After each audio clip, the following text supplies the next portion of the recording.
وَلَنَبْلُوَنَّكُمْ بِشَيْءٍ مِّنَ الْخَوْفِ وَالْجُوعِ وَنَقْصٍ مِّنَ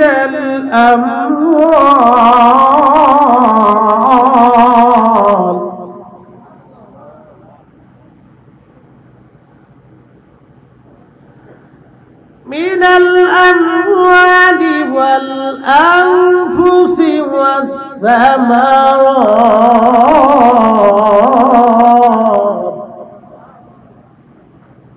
وَلَنَبْلُوَنَّكُمْ তোমাদেরকে পরীক্ষা করব কি দিয়ে? মিনাল খাউফ, ভয় দিয়ে। প্রিয় উপস্থিতি, হাজিরিন, বোয়ালখালীর পৌরসভার মুসলমান, আল্লাহ ভয় দিয়ে আমাদেরকে পরীক্ষা করবেন। এই যে বৃষ্টি আল্লাহ দিলেন, বৃষ্টির ভয়ে অনেক মানুষ ঘরে চলে গেছে, কিন্তু আপনি যান নাই। যখনই না গেলেন তখনই পরীক্ষায় আপনি পাস। এরকম বহু পরীক্ষা আল্লাহর আসবে, শুধু আমাদের না, আমাদের আগেও উম্মতের উপরে আল্লাহ কঠিন কঠিন পরীক্ষা দিয়েছেন। আমার বিষয় হযরত আবু বকর রাদিয়াল্লাহু আনহুর জীবনী। গতকালকে ওই মাহফিলে আমি আংশিক আলোচনা তুলে ধরেছি। আজকে ওই বিষয় না, আবু বকরের বাকি জীবনের বিষয়গুলি আপনাদের সামনে তুলে ধরব। বোয়ালখালীর মুসলমান, আমাদের এই পরীক্ষার চেয়ে কঠিন পরীক্ষা আবু বকর সিদ্দিক রাদিয়াল্লাহু আনহু দিয়েছিলেন। আল্লাহ নবী একদিন নবীজি বললেন, সাহাবীরা রে, আমার কাছে তিনটা জিনিস বড় প্রিয়।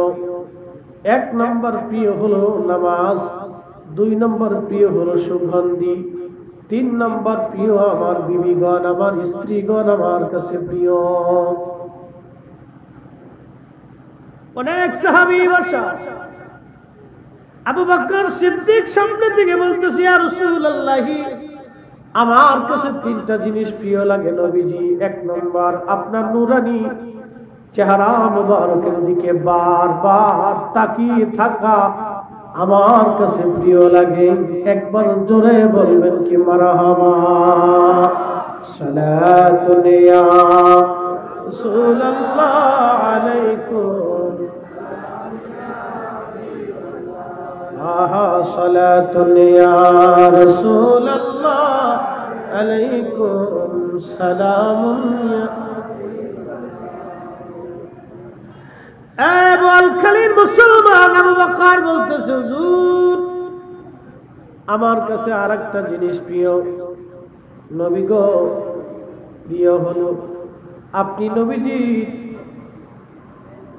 নবীজির সঙ্গে আমার মেয়ে আয়েশা রাদিয়াল্লাহু আনহা, আমার কন্যা কলিজার টুকরা আয়েশাকে আপনার সাথে বিবাহ দিয়ে আপনি নবীজির সঙ্গে আত্মীয়তার সম্পর্ক করা আমার কাছে প্রিয়। হুজুর, আরেকটা জিনিস আমার কাছে প্রিয় নবীজি, আমার জান, আমার মাল, আমার জীবন আপনি নবীর কদম মুবারকে কুরবানি করা আমি আবু বকরের কাছে প্রিয়।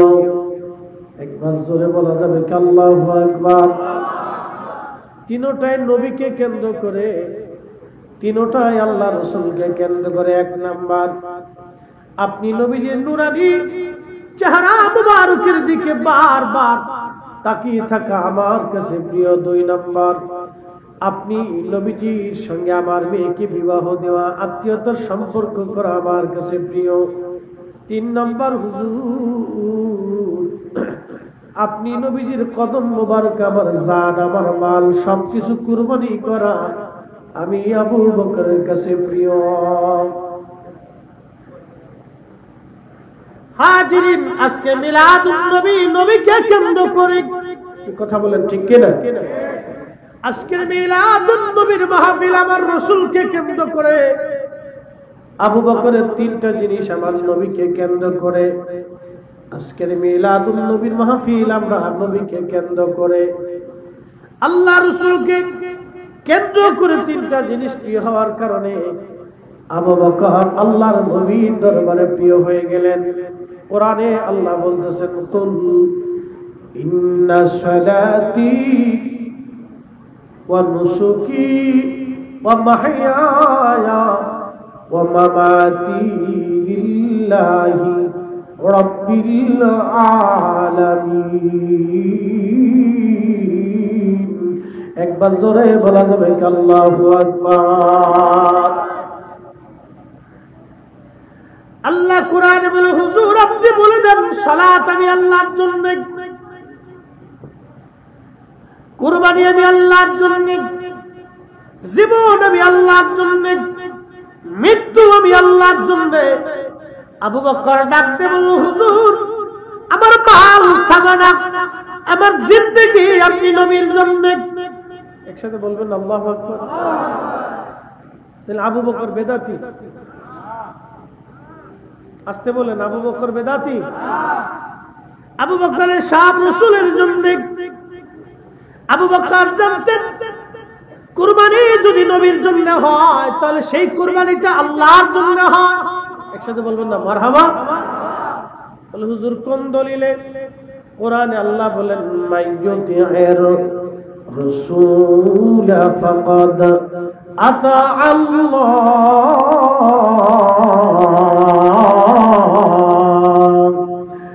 আমি যদি আরব হতাম মদিনারি পথ, সেই পথ দিয়ে হেঁটে যাইতেন নূর নবী হাজারাত, নূর নবী হাজারাত। সালাতুন ইয়া রাসূলুল্লাহ।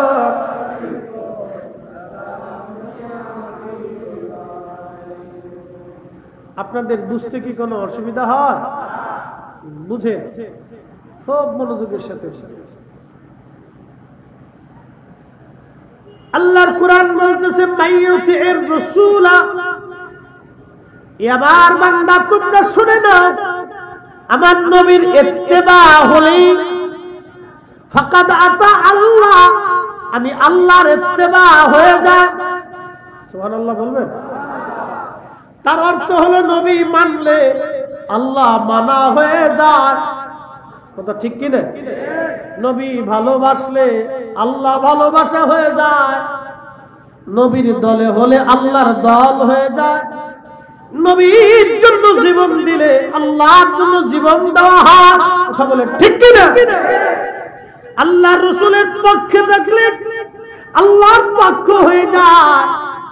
আল্লাহর নবীর শান গাইলে আল্লাহর শান গাওয়া হয়। নবীর জিকির করলে আল্লাহর জিকির হয়ে যায়। নবীর সুন্নতের আমল করলে আল্লাহর আদর্শ মানা হয়ে যায়। নবীর দলে হলে আল্লাহর দল হয়ে যায়।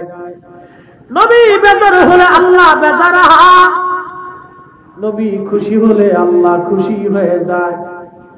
এজন্য আবু বকর বলল, হুজুর আমার জীবন, আমার যৌবন, আমার মাল, আমার সব আপনি নবীর জন্য কোরবানি করা আমার কাছে প্রিয়। আবু বকর জানতেন নবী রাজি, আল্লাহ রাজি, নবী খুশি, আল্লাহ খুশি। জোরে বলবেন কি মারহাবা। তৌহিদেরই মুর্শিদ আমার মুহাম্মাদের নাম, মুর্শিদ মুহাম্মাদের নাম। ওই নাম জপলে বুঝতে পারি, ওই নাম জপলে বুঝতে পারি খুদারি কালাম। মুর্শিদ মুহাম্মাদের নাম, তৌহিদেরই মুর্শিদ আমার মুহাম্মাদের নাম। ওয়ালখালীর মুসলমান হযরত রাসূলের জীবনে আবু বকরের খেদমত বিরাট অপরিসীম। অনেক বড় খেদমত তিনি ইসলামের জন্য করেছিলেন। আবু বকর অনেক ধনী ব্যক্তি ছিলেন, ব্যবসা করার জন্য সিরিয়াতে চলে গেলেন। সিরিয়াতে যাওয়ার পরে একদিন তিনি স্বপ্ন দেখতেছে, আকাশের চাঁদ আর সূর্য তার কোলের মধ্যে চলে আসছে। তিনি কোলের ভিতরে সেই গামছা দিয়ে কাপড় দিয়ে ওই সূর্য এবং চাঁদকে তিনি কাপড়ের ভিতরে দিয়ে কোলের মধ্যে নিয়ে গেলেন। এই স্বপ্ন দেখার পরে হযরত আবু বকর রাদিয়াল্লাহু আনহু সিরিয়ার এক পাদ্রীর কাছে গেলেন। বর্তমানে সিরিয়া, জর্দান, ফিলিস্তিন, সিরিয়া এই বিরাট অংশ মিলেছিল শাম। এই অংশটাকে শাম বলা হতো।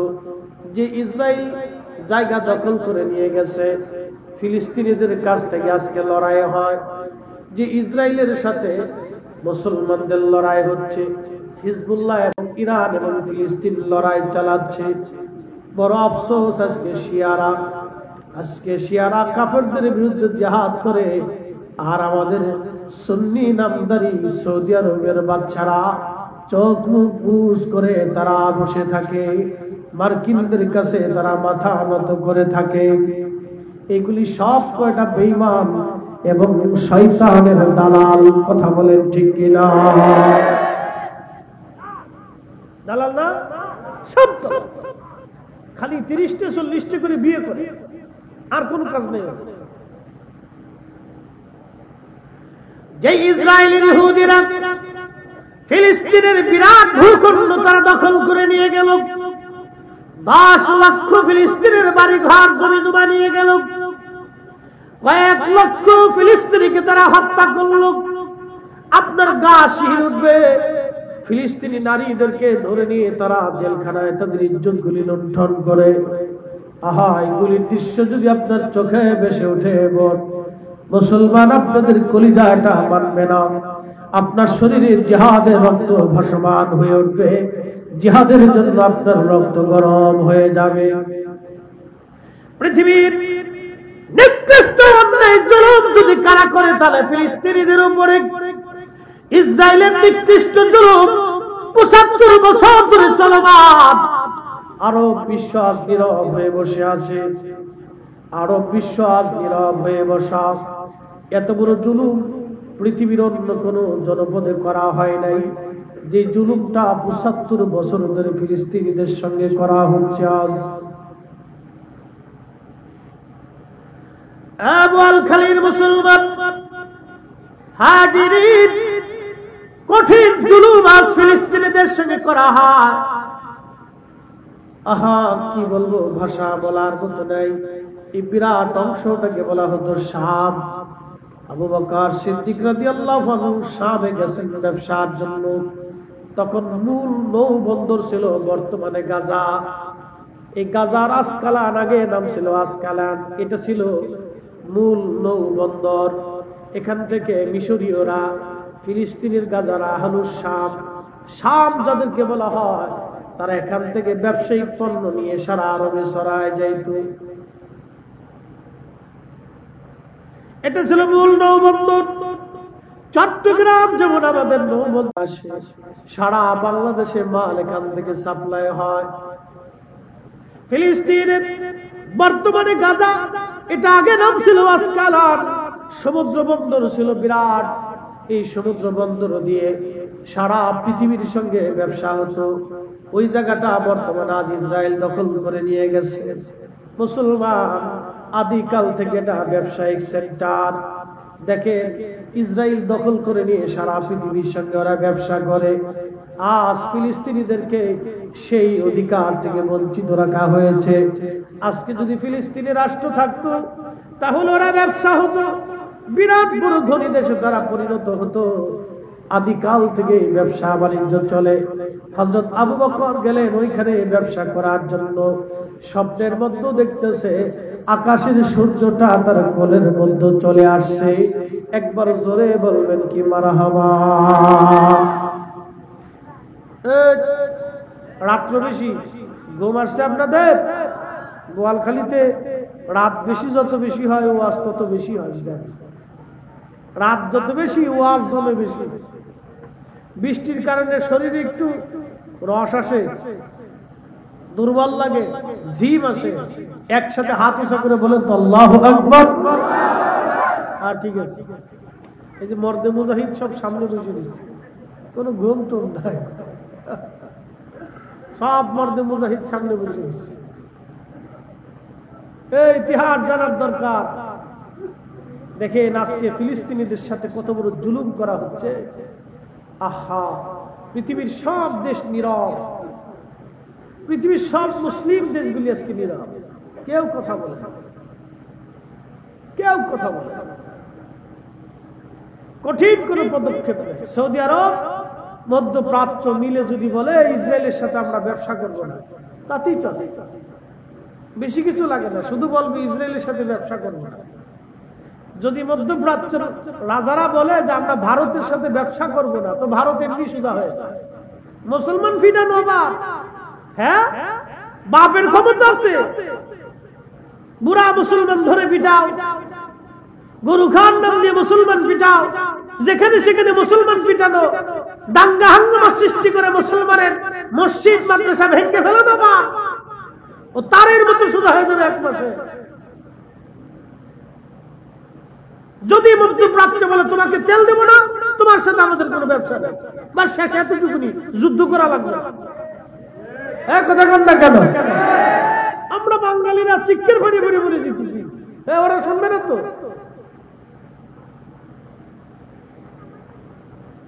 ওদেশে গেলে আমাদেরকে বলে মিসকিন, আমরা মুসলমানদেরকে আপনাদেরকে মিসকিন, ফকিন্নি, আর আমরা আমাদেরকে ফকিন্নি কয়, ফকিন্নি। ওরা তো আমরা মুসলমানই মনে করে।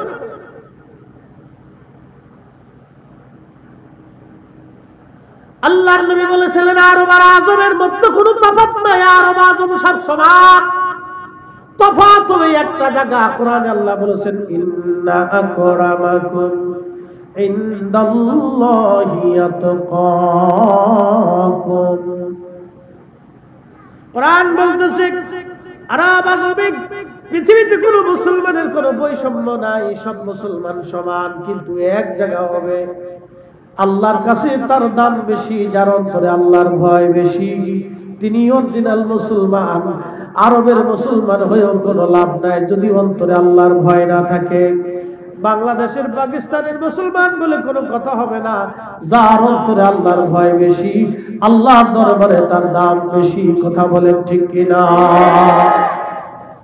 আপনারা ফকির মিসকিন,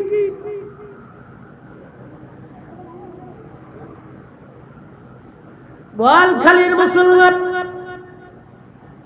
বড় কঠিন, বড় কঠিন মুসিবতের মধ্যে পড়ে গেছি। আজ শেখ উমাইয়া রাজা এরকম ছিল, বর্তমান আরবের রাজারা একই রকম।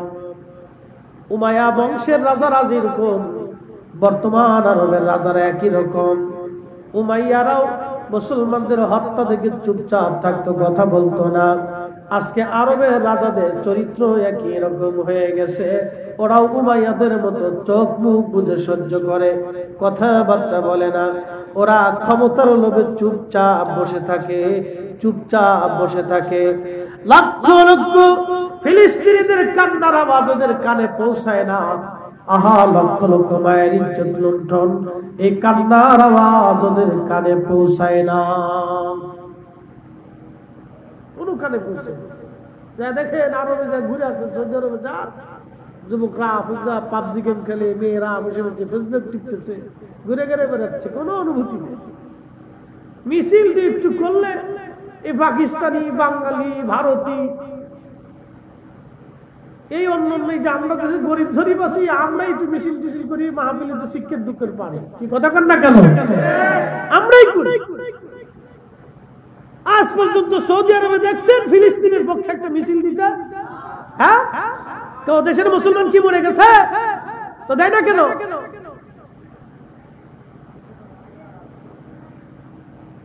আবার বড় বড় ডাব শুনে তারাবির নামাজ 8 টাকাত বানাও, বুকের উপরে হাত বাঁধো, মিলাদুন নবী বেদাত শিক্ষার হচ্ছে, সব ভণ্ডামি। কথা কোন ঠিক না বেঠে? এই সবগুলো ভণ্ডামি। প্রিয় মুসলমান বোয়ালখালীবাসী, উচিত কথায় মই বাজার, গরম ভাতে বিলাই বাজার, ডাল ভাতে কুটুম বাজার। কথা বললে দোষ হয়ে যাবে, বলবে আপনি আরবের বিরুদ্ধে কেন কথা বলেন। আজকে মধ্যপ্রাচ্যের রাজা বাচ্চারা সব নীরব। যেই মিশর থেকে পৃথিবীর শ্রেষ্ঠ যোদ্ধা, আল্লাহু আকবার, পৃথিবীর শ্রেষ্ঠ যোদ্ধা হযরতে গাজী সালাউদ্দিন আইয়ুবী, আল্লামা নুরুদ্দিন জঙ্গি রাহমাতুল্লাহি আলাইহির মতো আশিক রাসূল বীর যোদ্ধারা যে মিশর থেকে সারা পৃথিবী দখল করলো, আজকে সেই মিশরীয়রা নাক ডেকে ঘুমায়, ভয় পায়, নাক ডেকে ঘুমাচ্ছে।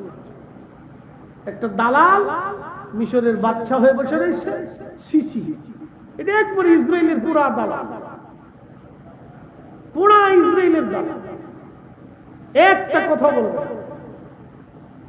একটা ধমক দেয়, যদি ওর ক্ষমতা চলে যায় সব ক্ষমতার মুসলমান। কিন্তু শুনে নেন, এই ফিলিস্তিনের বিজয় একদিন হবেই। একসাথে বলবেন আল্লাহু আকবার। এটা আমাদের দোয়া না, এটা আল্লাহর নবীর দোয়া। আজকে ফিলিস্তিনেরা যারা ইসরায়েলের বিরুদ্ধে লড়তেছে, এরা হবে ইমাম মাহদী আলাইহিস সালামের সৈনিক, আর ইসরায়েলেরা হলো এই দাজ্জালের সৈনিক। ইসরায়েলের ইহুদিরা ৭০,০০০ ইহুদি দাজ্জালের সেনা প্রধান সারির যোদ্ধা হবে, আর ইমাম মাহদী আলাইহিস সালামের প্রথম সারির যোদ্ধা হবে এই ফিলিস্তিনিরা। একবার জোরে বলা যাবে আল্লাহু আকবার। আপনি জানলে খুশি হবেন, ওই ফিলিস্তিনের ৭০,০০০ নবীর আগমন। সুবহানাল্লাহ বলবেন না? কত হাজার? তাহলে ফিলিস্তিনিদের ভিতরে কোন না কোন নবীর বংশের রক্ত তাদের শরীরে আছে। এই জন্য ওরা মাথা নত করে না, মরে যায়, মরে যাচ্ছে, মাথা নত করে না। সন্তান কোলের মধ্যে শহীদ হচ্ছে, হেজাব ছাড়ে না। আর আমার দেশের বেডি ও হেজাবই পরে, কি কথা বল না? সেদিন মোটরসাইকেলে দেখতেছে ব্যান ফুলিয়ে গেঞ্জি গায়ে দিয়ে মুহের মাথার উপরে হেজাব বাঁধছে। আমি হাসি আর কই, বাপরে বাপ, কত বড় শয়তান। আমি ইন্ডিয়াতে গেছি, কলকাতা, বাসের ভিতরে চড়ছি, মানিকতলা যাব, শাহ সুফি ফতেহ আলী রসুলের ওমা রাহমাতুল্লাহির মাজার জিয়ারত করতে। তো বাসের মধ্যে বসার পরে এক মুসলমান মেয়ে উঠছে, জিন্সের প্যান্ট পরা, বেডি খুব মোটা সাটা, তো প্যান্ট শার্ট পরে উঠছে, প্যান্ট পরছে, শার্ট গায়ে দিছে, আর মাথার উপরে হেজাব বাঁধছে। এখন বলি, তার হেজাব কেমন? আপনি লুঙ্গি খুলে মাথায় পাগড়ি বাঁধলে কেমন হবে? হাসুসকে তো দাঁত তো, আচ্ছা ঠিক আছে, দাঁত লাগবে না, তুই হাসি দে, কোনো সমস্যা নেই। মুসল্লি খুব করা, সামনের কাতারে বসে গেছে, দাঁত নাই, তাতে কি হাসা তো দিচ্ছেন না। আপনি লুঙ্গি খুলে মাথায় পাগড়ি বান্ধা, যেমন মেয়েরা প্যান্ট শার্ট গায়ে দিয়ে মাথায় হেজাব বান্ধা, একই রকম। কি কথা কন না কেন? High high high. আর ফিলিস্তিনের নারীদেরকে দেখেন, সন্তান শহীদ হয়, স্বামী শহীদ হয়, ভাই শহীদ হয়, বাবা শহীদ হয়, মা শহীদ হয়, নিজে শহীদ হয়, কিন্তু হেজাব ছাড়ে না, বুরকা ছাড়ে না। একসাথে বলবেন না আল্লাহু আকবার। আর আমরা দেশের বেটি বুরকাই পরবে, ওরে হেজাব, হেজাব পরে আবার কপালে টিপ লাগাইছে, চশমা দিয়ে টেরে টেরে চা। আবার দেখি বুরকা পরে এখন টিকটক বানাইছে, বুরকা পরে টিকটক বানায়। ওরে শয়তান, কত বড় শয়তান, চিন্তা করতে পারছেন? বুরকা পরে টিকটক বানাচ্ছে, বুরকা পরে টিকটক বানায়। শয়তানে হাসে, নানি তুই থাকলে আমার আর কোনো চিন্তা নেই, তোর মতো নানি সারা দেশে থাকলে আমার কোনো টেনশন নেই, আমি সমুদ্রে যে ঘুমাই গিয়ে। শয়তানে শয়তানে দেশ ভরে গেছে, ডিজিটাল শয়তান বেরিয়েছে। মানুষ এত পরিমাণে শয়তান হয়েছে যে শয়তান পর্যন্ত ফেল খেয়ে তোরা থাক, আমি যাই গিয়ে, যা আমি জীবনে কল্পনা করিনি তার সাথে বেশি কল্পনা তোরা করছিস, আমি যাই গিয়ে। জীবনে কল্পনা করি নাই মোবাইল ল্যাপটপ ট্যাপটপ আসবো, তা তোরা বানাই ফেলছিস। জীবনে কল্পনা করি নাই তোরা টিকটক করে নাচবি, তাও তোরা করে ফেলছিস। আমি শয়তান জীবনে এগুলো কল্পনা করি নাই, তোরা এগুলো করে সিস্টেম করে ছাড়িয়ে দিছিস, যা আমি চলে যাই। কষ্ট হইতেছে আপনাদের? হ্যাঁ, বুঝে যাচ্ছে। এরা ফিলিস্তিনির নারী। মুসলমান বোয়ালখালীবাসী, হযরত আবু বকর সিদ্দিক রাদিয়াল্লাহু আনহু স্বপ্ন দেখার পরে তিনি পাদ্রীর কাছে গেলেন। পাদ্রী, রাত্রি বেলা একটা আজকে স্বপ্ন দেখলাম, আশ্চর্য। বলে কি আশ্চর্য স্বপ্ন? স্বপ্ন আমি ঘুমিয়ে আছি, দেখি আকাশ থেকে সূর্য চাঁদ এসে আমার কোলের মধ্যে আসছে। আমি চাদর দিয়ে চাঁদ আর সূর্যকে জড়িয়ে ধরে কোলের মধ্যে নিয়ে নিলাম। পাদ্রী ডাক দিয়ে বলতেছে, আপনার নাম কি? আবু বকর। বলে হ্যাঁ। আপনার বাড়ি কি মক্কায়? বলে হ্যাঁ। আপনি কি বনু হাশিম কুরাইশ বংশের? বলে হ্যাঁ। আপনি কি কুরাইশ বংশের? বলে হ্যাঁ। আপনার দেশে কি একজন নবী আসছেন, তার নাম মুহাম্মদ, বাবার নাম আব্দুল্লাহ, মায়ের নাম আমেনা? একবার জোরে বলা যাবে কি মারহাবা? কি করে জানেন? তাওরাত জবুর ইনজিলে লেখা আছে। আবু বকর আপনি হবেন ওই নবীর সাহাবী, প্রধান খলিফা। একসাথে বলবেন আল্লাহু আকবার। ওই নবীর সাহাবী, প্রধান খলিফা আবু বকর। ওই নবী মক্কাতুল মুকাররমাতে বনু হাশিমি কুরাইশ বংশে আব্দুল্লাহর বেটা হবেন তিনি। দাদা আব্দুল মুত্তালিব। বংশ পরিচয় বলে দিলাম। আবু বকর সুজা চলে যাবেন মক্কা, ওই নবীর দরজায় যাইয়া কালেমা পড়ে মুসলমান হয়ে যাবেন। হযরত আবু বকর সিদ্দিক রাদিয়াল্লাহু আনহু সুদূর শাম থেকে, সেইখান থেকে তিনি ব্যবসা সেরে রওনা দিলেন। মক্কাতুল মুকাররমায় আসার পরে সরাসরি আল্লাহর হাবিবের বারগাহে চলে গেলেন, সালাম দিলেন। আল্লাহর হাবিবের বারগাহে যাওয়ার পরে আল্লাহর নবী মুস্কি মুস্কি আসে। আবু বকরকে বলেন, আবু বকর কেন আসছেন? বলে, আল্লাহর নবী আমাকে একটা মুজিজা দেখান, তাহলে বুঝবো আপনি আখিরি নবী। আল্লাহর নবী ডাক দিয়ে বলতেছে, রে আবু বকর, আপনি সিরিয়া থেকে স্বপ্ন দেখেছেন, আকাশের চাঁদ আর সূর্য আপনার কোলের মধ্যে আসছে। আপনি পাদ্রীর কাছে গেলেন এর তাবির জানার জন্য, স্বপ্নের তাবির জানার জন্য পাদ্রীর কাছে গেলেন। পাদ্রী তাবির করেছে আমি আখিরি নবী, আপনি আমার সাহাবী হবেন। আবু বকর এরপরেও কি আপনার মুজিজা জানার দরকার? আবু বকর ডাক দিয়ে বলেন, ইয়া রাসূলুল্লাহ আর মুজিজা লাগবে না, বুঝতে পেরেছি আপনি আখিরি নবী। একবার জোরে বলেন মারহাবা। কি বুঝলেন?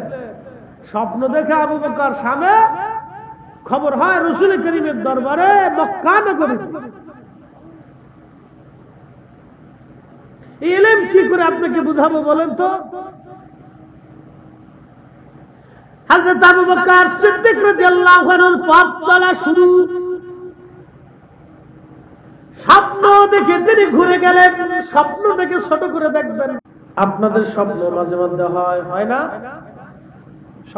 স্বপ্ন দেখা হয় মাঝে মধ্যে। স্বপ্ন দেখে ওদের স্বপ্ন হলো বিরাট বড় সেন্টারে কইলেন সেল মেশিন স্টার্ট কইরা ওরা তাল গাছের গোড়ায় সেল মেশিন মারতেছে। ঘুম থেকে উঠে দেখে বিছনা নষ্ট হয়ে গেছে। এটা হলো ওদের স্বপ্ন। আপনারা মাঝে মধ্যে স্বপ্ন দেখেন আকাশে উঠতেছেন, আপনাদের কি পিছন থেকে দাপড়াচ্ছে আর আপনি দৌড়াচ্ছেন। দৌড়াইয়া আপনি তাল খুঁজে পাচ্ছেন না, দৌড়াইয়া শেষ করতে পারতেছেন না। এইরকম নানান স্বপ্ন দেখেন। তবে হ্যাঁ, স্বপ্নের ব্যাখ্যা আজকে দিয়ে যাই। যদি কখনো খারাপ স্বপ্ন দেখেন, দুই ধরনের স্বপ্ন আছে, একটা ভালো স্বপ্ন আর একটা খারাপ স্বপ্ন। যদি আপনি ভালো স্বপ্ন দেখেন তাহলে সবার কাছে বলবেন, আর খারাপ স্বপ্ন দেখলে কারো কাছে বলবেন না। শুনে যান, স্বপ্নের মাসালা আজকে বলে দিয়ে দিন। জীবনে বহুত ওয়াজ শুনছেন কিন্তু স্বপ্নের মাসালা জানেন না। আজকে স্বপ্নের মাসালা দিয়ে যায়। সহিহ বুখারীতে কিতাবুর রুইয়া আছে, বিভিন্ন হাদিসের কিতাবে কিতাবুর রুইয়া আছে, স্বপ্ন নিয়ে আলোচনা।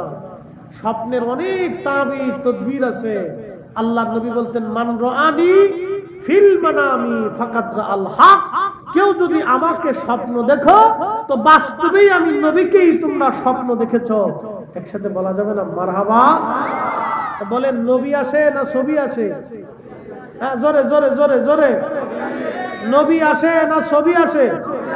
1450 বছর পরে কি ছবি আসে না নবী আসে? তাহলে নবী আসে না নাই? কথা কথা কেন আসেনি? আসেনি। হ্যাঁ, নবী আসে, কিন্তু আমাদের চোখের জায়গায় চোখ নাই। চোখের জায়গায় চোখ নাই। নবীর থেকে নবী আসে, চোখ দিয়ে দেখি না, এটা চোখের দোষ। আমাদের চোখের পাওয়ার এই উপরে সামিয়ানা আছে, এরপরে যে আকাশ আছে, এরপরে যে বৃষ্টি নামতেছে, মেঘ আছে, আমরা সামিয়ানার উপরে আর দেখি না, মাটির নিচে দেখি না। পর্দার আড়াল হলে আর কিছু দেখা যায়, এটা আমাদের চোখের পাওয়ার। আর আল্লাহ রসুলের চোখের পাওয়ার ছিল, তিনি তাকাইলে তাম পৃথিবী দেখতেন। আল্লাহর ওলিদের কাশফের পাওয়ার ছিল, তিনারা বসলে তাম দুনিয়া সায়ের করে আসতেন। একসাথে বলা যাবে আল্লাহু আকবার। মুরাকাবা বসে এই কালবের নজর দিয়ে তাম পৃথিবী তারা সায়ের করে আসতেন।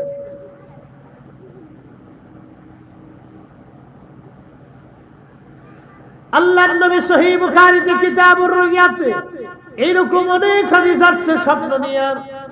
তবে বলে দিয়ে যাই, খারাপ স্বপ্ন যদি দেখেন তো কারো কাছে বলবেন না, আর ভালো স্বপ্ন যদি দেখেন তাহলে মানুষের কাছে বলবেন। কারণ স্বপ্নের তাবির আপনি যার কাছে খারাপ স্বপ্নের কথা বললেন, সে যদি তাবির না জানে, উনি যাহা ব্যাখ্যা করবে আপনার তকদিরের মধ্যে তাহা লিখে দেওয়া হবে, কোনো পরিবর্তন হবে না। এই জন্য খারাপ স্বপ্ন যদি আপনি দেখেন, আপনি সর্বপ্রথম বাম দিকে 3 বার থুতু ফেলবেন, বাম দিকে 3 বার থুতু ফেলবেন, বাম দিকে 3 বার ছোট ছোট করে থুতু ফেলবেন। থুতু ফেলার পরে আউযু বিল্লাহি মিনাশ শাইতানির রাজিম বলে আপনি ডান কাঁধে শুয়ে ঘুমিয়ে পড়বেন। ওই খারাপ স্বপ্নের তাসির আল্লাহ আপনাকে কেটে দিবে। মনে রাখবেন, ইউসুফ আলাইহিস সালাম স্বপ্ন দেখেছিলেন 30 বছর আগে, স্বপ্নের ফলাফল এসেছিল 30 বছর পরে। আপনি 30 বছর আগে স্বপ্ন দেখেছেন, 30 বছর পরে সেটা বাস্তব হতে পারে। তাহলে সূরা ইউসুফ মিথ্যা হবে? আপনি সূরা ইউসুফের তাফসীরে যান না, আমাকে সাবজেক্ট দিয়েছেন একটা, ওদিকে গেলে আর সারা রাত্রে কুলানো যাবে। ইউসুফ আলাইহিস সালাম স্বপ্ন দেখছে 11টা চাঁদ, সূর্য, নক্ষত্র তাকে সিজদা দিচ্ছে। একসাথে বলবেন না আল্লাহু আকবার। ও জমানাতে সিজদার বিধান ছিল, সিজদা দিচ্ছে। 11টা নক্ষত্র, চাঁদ, সূর্য তারা সিজদা দিতেছে। 11 নক্ষত্র, চাঁদ, সূর্য তারা সিজদা দিচ্ছে। ইউসুফ আলাইহিস সালামের বাবার নাম ছিল ইয়াকুব, ইয়াকুব আলাইহিস সালাতু ওয়াস সালামের বাবার নাম ছিল ইসহাক, ইসহাক আলাইহিস সালামের বাবার নাম ছিল ইব্রাহিম আলাইহিস সালাম। এই শুনেন, আজকে যারা ইসরাইল, ওরা দাবি করে আমরা ইসরাইলি, এখন এই ওয়াজ অন্য দিকে চলে যাবে, মনে কিছু নিয়েন না, আমাদের একটু জানার দরকার। আমি একটু ভিন্ন দিকে চলে যাচ্ছি, স্বপ্ন নিয়ে যেহেতু ওয়াজ আছে একটু জানাই দিয়ে যাই। ইব্রাহিম আলাইহিস সালামের ছেলের নাম হযরত ইসহাক আলাইহিস সালাম, ইসহাক আলাইহিস সালামের বেটার নাম হযরত ইয়াকুব আলাইহিস সালাম। ইয়াকুব আলাইহিস সালাতু ওয়াস সালামের আরেক নাম ছিল ইসরাইল, ইসরাইল, ইসরাইল। ওই ইয়াকুব আলাইহিস সালামের বংশধরদেরকে বনি ইসরাইল বলা হতো। সেই বনি ইসরাইল থেকে সেই ইসরাইল, ইসরাইল আজকে তারা দাবি করে আমরা সেই বনি ইসরাইল। এই জায়গা আমাদের। ওই যে বাইতুল আকসা, এটা যিনি নির্মাণ করেছিলেন তিনি ইয়াকুব আলাইহিস সালাম, তিনি ইসহাক আলাইহিস সালামের ছেলে। আর বর্তমান কাবা শরীফ যিনি নির্মাণ করেছিলেন তিনি হযরত ইব্রাহিম আলাইহিস সালামের আরেকটা বেটা, তার নাম হযরত ইসহাক আলাইহিস সালাম, তার নাম হযরত ইসমাইল আলাইহিস সালাম।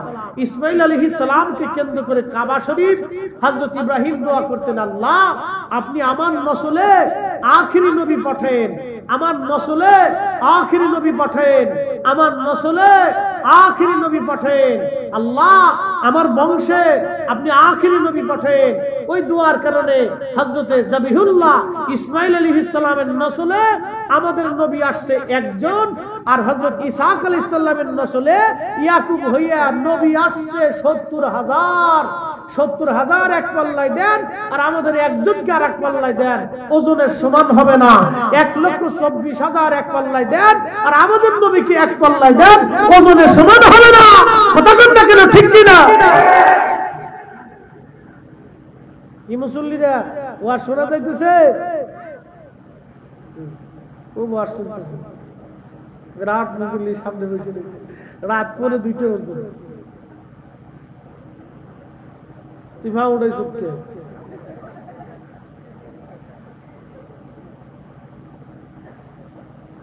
বুঝে নাই, মুরব্বীর ভাবলে রয়েছে।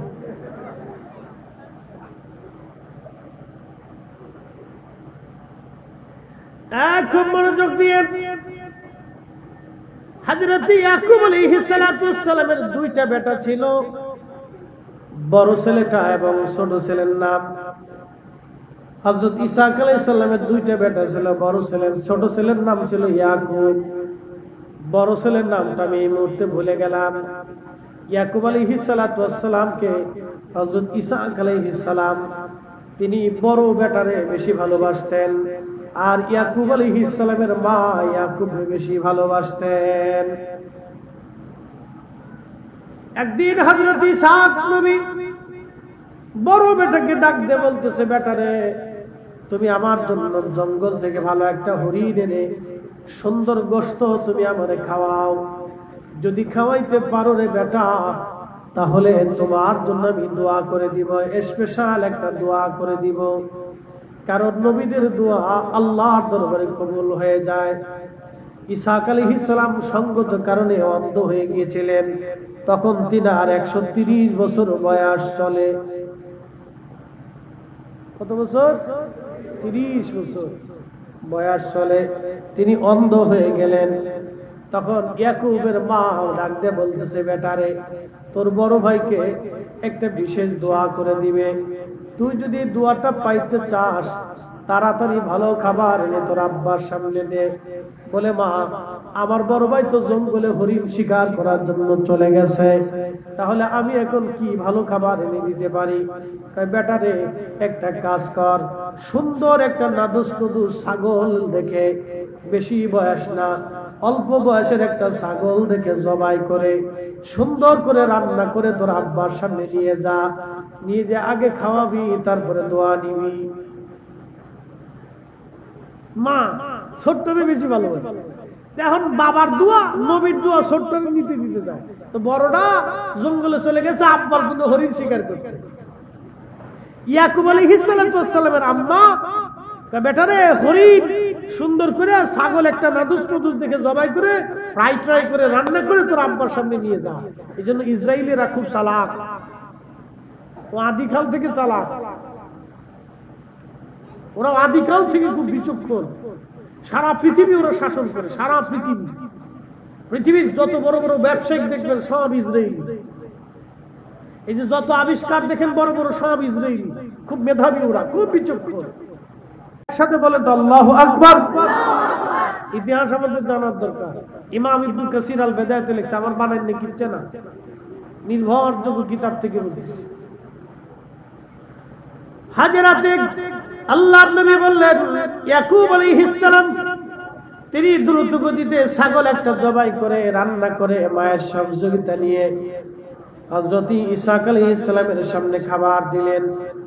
খাবার দেওয়ার পরে হযরত ইসহাক আলাইহিস সালাম তখন খাওয়া শেষ হয়ে যাওয়ার পরে বলতেছে, বেটা তুমি কে? বলে, আব্বা জান আমি আপনার সন্তান। নাম কয় না, আব্বা জান আমি আপনার সন্তান।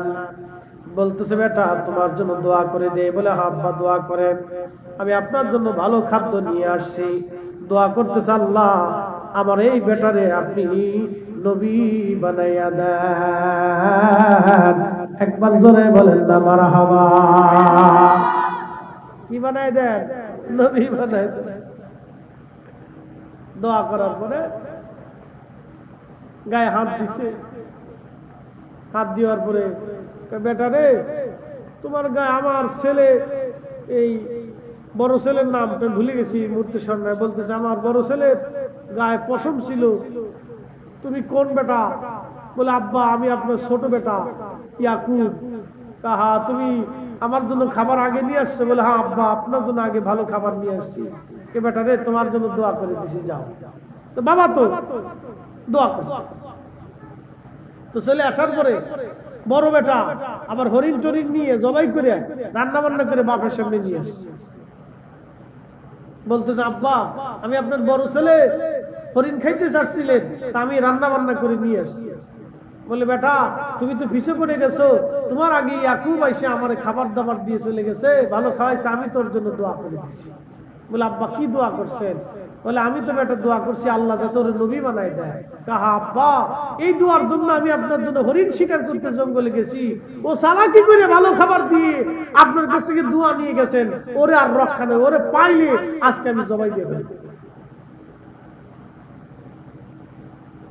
মা ডাক দেখে ইয়াকুব রে তুই তাড়াতাড়ি নানা বাড়ি চলে যা, তাড়াতাড়ি নানা বাড়ি যা, তোরে যদি তোর বড় ভাই পায় তাহলে আর উপায় নাই, ও কিন্তু খেপছে। ইসহাক আলাইহিস সালামের কাছে এসে বলতেছে স্বামী ছোট ছেলে বড় ছেলের মধ্যে বিরাট বড় দ্বন্দ্ব, কি করা যায় এখন বলেন? ওর নানা বাড়ি পাঠাই দেয়, বলে দিয়ে দাও। তখন মা ডাক দেখো ইয়াকুব রে তোর নানার কন্যা সন্তান আছে, তোর নানার কন্যা সন্তান আছে 7টা। এই কন্যা সন্তান যাইয়া বলবি, তোর মামারে যাইয়া বলবি তোর মামার কন্যা সন্তান আছে 7টা কন্যা সন্তান। তোর মামারে যাইয়া বলবি, তোর মামারে যাইয়া বলবি একটা কন্যা সন্তান যেন তোর সঙ্গে বিবাহ দেয়, ওইখানে সংসার করবি, সাবধান এদিকে আর আসবি না, তোর বড় ভাইয়ের মন নরম না হওয়া পর্যন্ত আসবি না, ও কিন্তু বিরাট শক্তিশালী, তোরে পাইলে একবারে তোরে জানে মেরে ফেলে দিবে, বেটা আর আসবি না। হযরত ইসহাক আলাইহিস সালামের পরামর্শে ছেলে ইয়াকুব চলে গেলেন মামার বাড়ি বহুদূর, বর্তমানে হারান। এই হারানে চলে গেলেন তিনি। খুব মনোযোগ দিয়েন, যেখানে বর্তমান বাইতুল আকসা মসজিদ, এই মসজিদের কাছে এসে উনি ঘুমাইলেন। রাত হয়ে গেল, এখানে একটা পাথর রাখা ছিল, ওই পাথরে হেলান দিয়ে হযরত ইয়াকুব আলাইহিস সালাম ঘুমন্ত স্বপ্নের ঘরে দেখতেছে একবারে পাথর থেকে আকাশ পর্যন্ত সিঁড়ি বেয়ে গেল। এই সিঁড়ি দিয়ে অসংখ্য ফেরেশতারা আসা যাওয়া করে, রহমত নিয়ে উঠা নামা করে। হযরত ইয়াকুব আলাইহিস সালাম ওই পাথরটাকে চিহ্নিত করলেন যে এই জায়গাটা বরকতের জায়গা। তিনি আল্লাহর দরবারে হাত তুলে বলেন ইয়া রাব্বি, আপনি আমারে নবুয়ত দিয়েছেন, হযরত ইসহাকের প্রতিনিধি আপনি আমারে বানাইছেন আল্লাহ। এই পাথরে মাথা রেখে কালকে বরকতের স্বপ্ন দেখলাম আল্লাহ, আমি নিয়ত করলাম যদি কোনোদিন আবার দেশে আমি ফিরে আসি তাহলে এই পাথরকে কেন্দ্র করে আমি একটা মসজিদ, তোমার ঘর আমি বানাবো। সেই ঘরটাই হলো বাইতুল আকসা। একবার জোরে বলা যাবে আল্লাহু আকবার। এই ঘরের নাম কি? বাইতুল আকসা। ইসরায়েলিরা ঘুরে ঘুরে ঘুরে ঘুরে এসে দেখেন ওই বাইতুল আকসা দখল করার জন্য পাগল হয়ে বসে রয়েছে।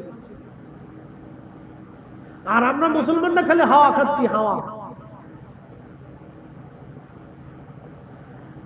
মুসলমান খুবই মনোযোগ দিয়ে শুনিয়া যান। হযরত ইয়াকুব আলাইহিস সালাম ওখান থেকে রওনা দিয়ে মামা বাড়ি চলে গেলেন।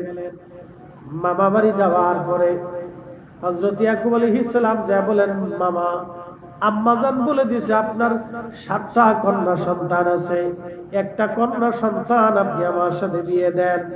তখন মামা ডাক দিয়ে বলল, বেটা রে, আমার মেয়ে বিয়ে করতে হলে তোমাকে কাজ করা লাগবে। 7 বছর আগে আমার ছাগল দুটো দুম্বার ম্যানেজিং ডিরেক্টর আগে হয়ে যাও। 7 বছর ধরে মাঠে ময়দানে মরুভূমিতে ছাগল চড়াইবা, 7 বছর পরে আমার মেয়ের সাথে তোমার বিবাহ দেব। সুবহানাল্লাহ আসতে হবে। খালি তো বিয়ে করবার মন চায় না। ইয়াকুব আলাইহিস সালাম না কইতেছে, বেটা বিয়ে করবা ঠিক আছে, কিন্তু 7 বছর ছাগল চড়াইতো। কত বছর? 7 বছর। আমার যে ছাগল, উট, দুম্বা, ভেড়া আছে এগুলি ম্যানেজিং ডাইরেক্টর তুমি যাও। তো 7 বছর ধরে ছাগল চড়াইতেছে। 7 বছর পরে মামা বিয়ে দিবে। তো বলতেছে কোন মেয়ে পছন্দ করে? ছোটটা। করছে কি বিয়ের রাত্রিবেলা, বিয়ে পড়ানোর সময়, ইজাব কবুলের সময় ছোটটা বাদ দিয়ে বড়টা চালাই দিচ্ছে। কেউ আমাদের দেশে হয় না, আগে হইতো বিয়ে করতে মেয়ে দেখছে একটা, বউ লই এসে আর একটা, বাসন করে আয়ে দে, বউ আর একটা চেঞ্জ হয়ে গেছে। কি যুদ্ধ বিগ্রহিতা নিয়ে, কি মুসিবত আগে তো ছিল, এই সুনামি সিস্টেম আগে ছিল। তো ইয়াকুব আলাইহিস সালাম বলতেছে, মামা আমি মেয়ে চাইলাম আপনার ছোটটা, আপনি আমার বড়টা চালাই দিলেন, এইরকম ধোঁকা। বলতেছে, বেটারে আমাদের বংশের নিয়ম হলো বড় মেয়ে থাকতে ছোট মেয়ের বিয়ে হয় না, তা আমার বড় মেয়ে কে বিয়ে করবে? তা আমার বড় মেয়ের আগে বিয়ে হবে, পরে ছোটটার চিন্তা হবে। তা বলতেছে, মামা ছোটটার আমার পছন্দ, এটা বিয়ে দিবেন না? দিব, আরো 7 বছর ছাগল চড়াও। বললেন না মারহাবা, আরো 7 বছর ছাগল চড়াও। হযরত ইয়াকুব আলাইহিস সালাম আরো 7 বছর ছাগল চড়াইলেন। বড়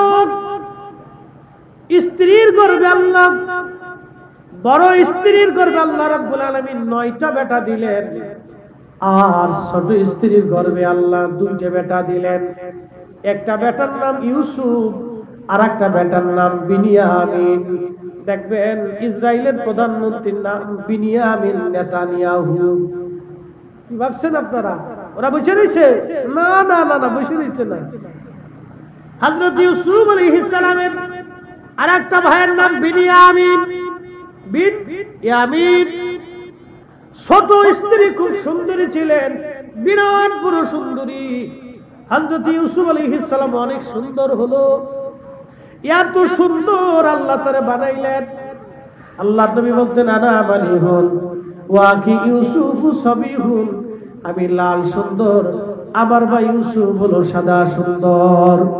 সূরাতে ইউসুফ বেদারি হিকমতে লুকমানে মা করিয়ে কুরআনে করি আই দিল সাদেল মা বালাগাল্লা বিকামালিহি কশফত তুজা বিজমালিহি হাসনাত জামিউ খুসালিহি সাল্লু আলাইহি ওয়া কালেমা তাওহীদ আরশ লেখা বামেতে মুহাম্মদ আকা, বন্ধুর পাশে বন্ধু বসা, ও হাবিবের পাশে হাবিব বসা, কালেমাতে আসে প্রমাণ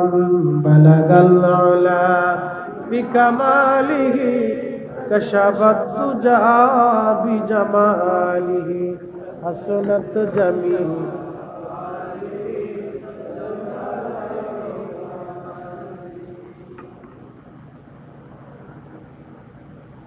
আগের ঘরে 9 বেটা, পরের ঘরে 2 বেটা আল্লাহ রাব্বুল আলামিন দিলেন।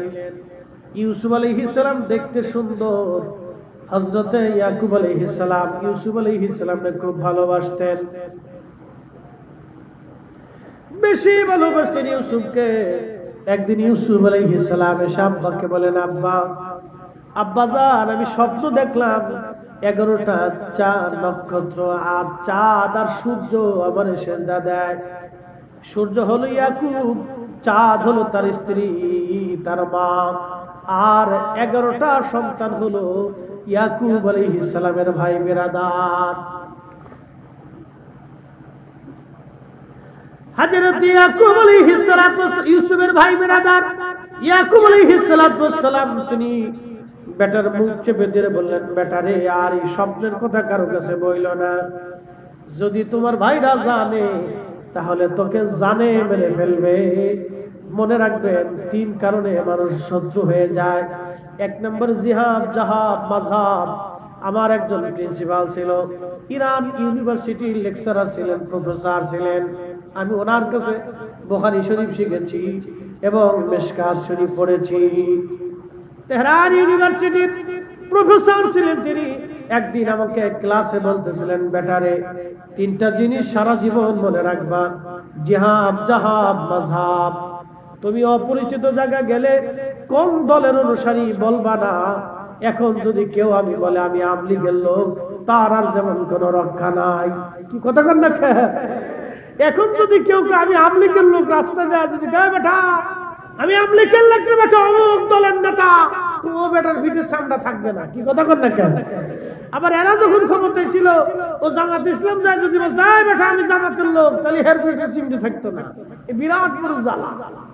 আমার প্রিন্সিপাল বলছিলেন, বেটারে তিনটে জিনিস মনে রাখবা, জিহাদ জাহাব মাযহাব। তুমি যখন রাস্তা দিয়ে বের হও, তখন কারো কাছে বলবো না তুমি কোথায় যাইতেছো, তোমার শত্রু থাকতে পারে। 2 নাম্বার, তোমার কাছে কি পরিমাণ সম্পদ আছে তুমি কারো কাছে বলবা না, কারণ সম্পদের কারণে ভাই ভাইকে খুন করে, সন্তান বাবাকে খুন করে। কি কথা কন না, ঠিক কিনা? আর তুমি কোন দলের অনুসারী এটা অপরিচিত জায়গা যায় তুমি বলবা না। দেখেছো তুমি চট্টগ্রাম আসছো ঘুরতে, তো তুমি বললা আপনি সুন্নি, ওই এলাকায় মনে করেন যে গাইরে সুন্নি সব, এরা চিন্তা করে বেটা বেদাতি আজকে ধরে একটু কিলেই দিই, এরকম হতে পারে। কি কথা কন না কেন? আবার কেউ আছে সুন্নি এলাকায় এসে গাইরে সুন্নি যারা আছে তারা চিন্তা করবে যে আইসে যদি বলেন আমি হাই মেলাদুন্নবী সব বেদাত, তো বোয়াল খালি আইসে যদি এরকম শিক্ষার দুঃখের পরে তো আর পিঠের সামনা টামনা থাকবেন না, ও সালা বান্ধে চলে যাওয়া লাগবে। কি কথা কন না, ঠিক না? এরকম কিছু জায়গা আছে। এই জন্য আমার প্রিন্সিপাল হুজুর বলছিলেন, বাবা খুব সাবধানে পথ চলবা, মনোযোগ দিয়ে। জ্ঞানী ব্যক্তিদের ইশারা জ্ঞানীমূলক ইশারা। হযরত ইউসুফ আলাইহিস সালাম বাবা ডাক দিয়ে বলতেছে, বেটারে স্বপ্নের কথা কারো কাছে বলবা না, তুমি যে স্বপ্ন দেখছো এই স্বপ্ন তুমি কারো কাছে বলবা না, বেটা সাবধান। কিন্তু ওই যে 11 ভাই, বাদ বাকি 9 ভাই তার সৎ ভাইয়েরা দরজার পিছে ঘরের পিছনে দাঁড়াইয়া বাপ বেটার কথা শুনতেছিল। তারা চিন্তা করলো, ওরে 11টা চাঁদ সূর্য সেজদা দেয়, আজকে ওরে রক্ষা করব না, দেখা যায় ওরে কে সেজদা দেয়। ওরা সিদ্ধান্ত নিল ইউসুফকে আমরা আব্বার কাছ থেকে নিয়ে জঙ্গলে নিয়ে আমরা ওকে মেরে ফেলে দিয়ে দিব। চলে বলে কৌশলে তার ইউসুফকে নেওয়ার জন্য চেষ্টা করতে লাগলো। এই জন্য স্বপ্ন যদি খারাপ দেখেন কারো কাছে বলবেন না, আর ভালো স্বপ্ন যদি দেখেন তাহলে বলতে পারেন। তবে খারাপ স্বপ্ন যদি আপনি দেখেন, বাম দিকে 3 বার থুতু মারবেন, ডান কাঁধে শুয়ে বলবেন বিসমিল্লাহ আউযু বিল্লাহি মিনাশ শাইতানির রাজিম বলে আপনি ডান কাঁধে শুয়ে পড়বেন। খারাপ স্বপ্নের তাসির থেকে আল্লাহ আপনারে বাঁচায় দিবে। একবার জোরে বলা যাবে কি মারহাবা। এই স্বপ্ন নিয়ে অনেক ওয়াজ করলাম। তো ইয়াকুব আলাইহিস সালামের কথা বলছিলাম, তিনি ফিরে আসবেন। ভাইয়ের কাছে প্রস্তাব পাঠাইছে, ভাইরে আমি তো বহুদিন এই আপনার দেশে আসি না, আব্বা মারা গেছে, বাবার কবরটাও দেখতে পারলাম না, জিয়ারত করার সুযোগ হলো না। আপনি তো আমার উপর রাগ করে বসে আছেন, পাইলে আমাকে মেরে ফেলবেন। তবে চিঠি লিখছে, আপনার গোলাম ইয়াকুবের পক্ষ থেকে সালাম গ্রহণ করবেন। আপনার গোলাম ইয়াকুবের পক্ষ থেকে, একসাথে বলবেন না মারহাবা। আমরা যদি বলি আমরা রাসূলের গোলাম, এক শ্রেণীর ভাইরা খুব চেতে বলে আমরা আল্লাহর গোলাম, নবীর গোলাম না। আর ইয়াকুব আলাইহিস সালাম তার ভাইরে খুশি করার জন্য বলতেছে, ভাই আমি আপনার সেই গোলাম ইয়াকুব বলতেছি। একসাথে বলবেন না মারহাবা। ইয়াকুব আলাইহিস সালাম তার ভাইরে চিঠি লিখছে, ভাইজান আমি আপনার গোলাম ইয়াকুব বলতেছি।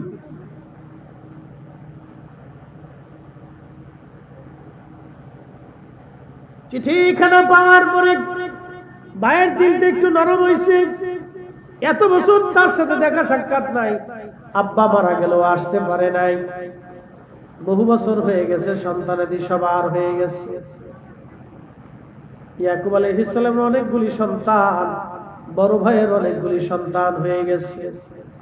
তার দিলটা একটু নরম হলো, চিন্তা করলো কি করা যায়, কিভাবে ভাইয়ের কাছে পৌঁছানো যায়। সে সর্বপ্রথম উট পাঠাইলো, তারপরে গরু পাঠাইলো, তারপরে ছাগল পাঠাইলো। উটের রাখালদেরকে নিয়ে, অর্থাৎ কিছু উট পাঠাইয়া 50-60টা উট দিয়ে একটা রাখাল দিয়ে দিছে।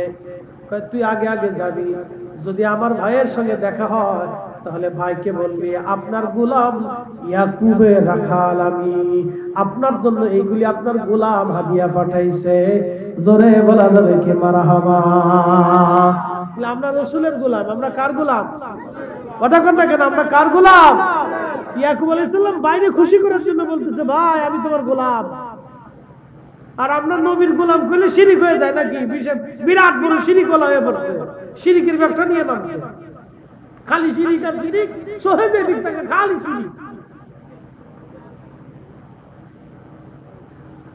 হযরত ইয়াকুব আলাইহিস সালাম প্রথম উট পাঠাইলেন, তারপরে ছাগলের পাল, গরুর পাল, তারপরে ছাগলের পাল, এরপরে ভেড়ার পাল।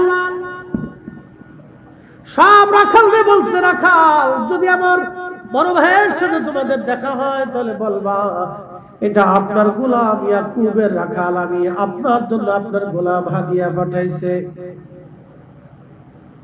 উটের রাখাল উট নিয়ে যাওয়ার সময় তার বড় ভাই 600 সৈন্য নিয়ে অস্ত্র শস্ত্র নিয়ে ইয়াকুবকে মারার জন্য রওনা দিছে। কাজকে ওর রক্ষা নাই, আমার নবুয়ত চালাকি করে নিয়ে চলে গেছে, ওরে বাঁচায় রাখবো না আমি। ভাই তখন রাগা অস্ত্র শস্ত্র নিয়ে 600 লোক লস্করে নিয়ে অস্ত্রে সজ্জিত হইয়া ইয়াকুব আলাইহিস সালামকে মারার জন্য আসছে। দেখছে তো উটের রাখাল, এই রাখাল এই উট কার? বলতেছে আপনার গোলাম ইয়াকুবের রাখাল আমি, আপনার জন্য আপনার গোলাম হাদিয়া পাঠাইছি। তো ভাইয়ের দিকটা একটু নরম হয়েছে। পরে আবার গেছে গরুর পাল, এ রাখাল এ গরু কার রে?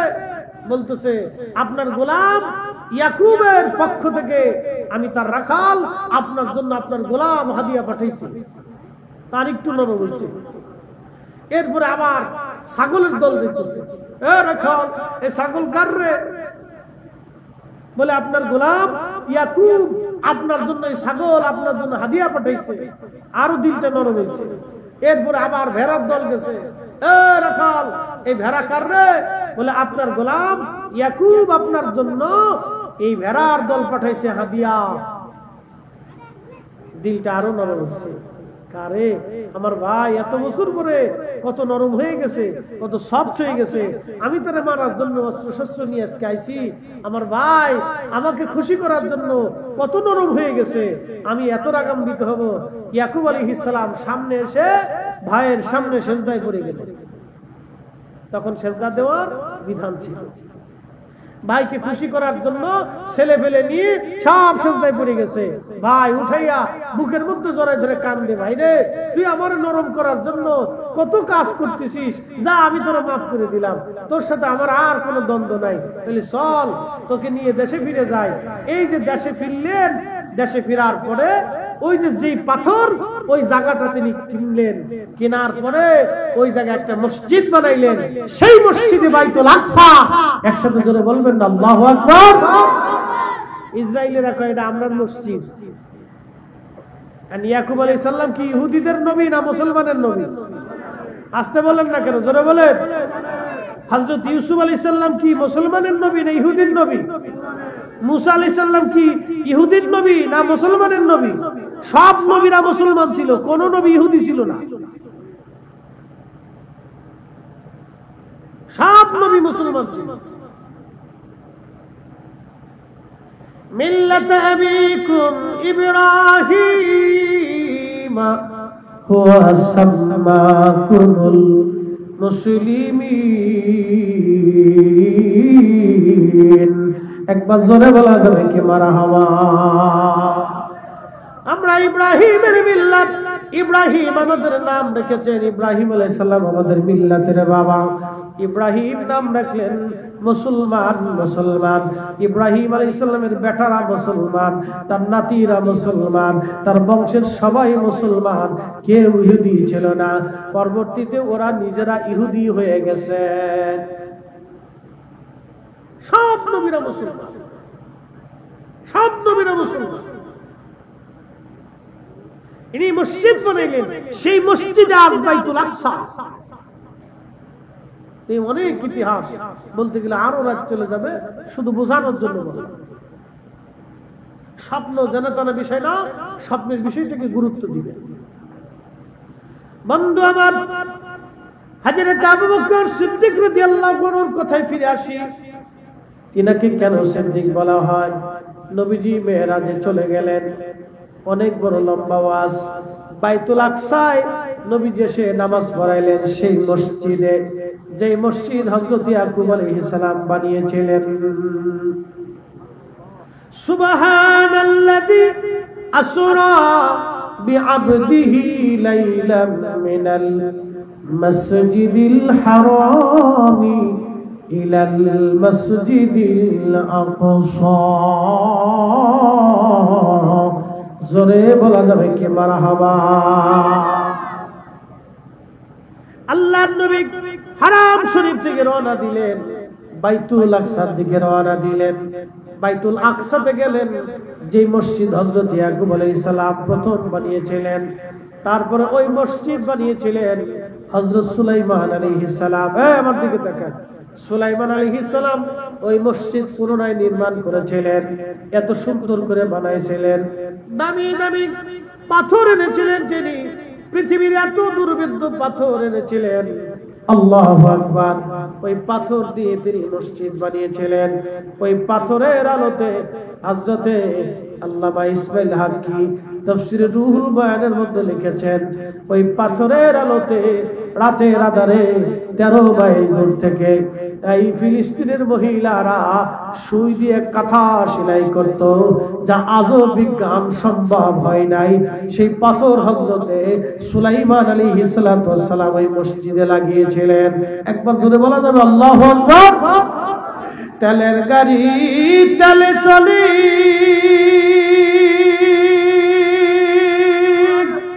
হাওয়ার গাড়ি হাওয়ায় উড়ে, বিনা তেলে চালায় গাড়ি নবী সুলাইমান। আমরা সেই মুসলমান, আমরা সেই মুসলমান। সালাতুল ইয়া রাসূলুল্লাহ।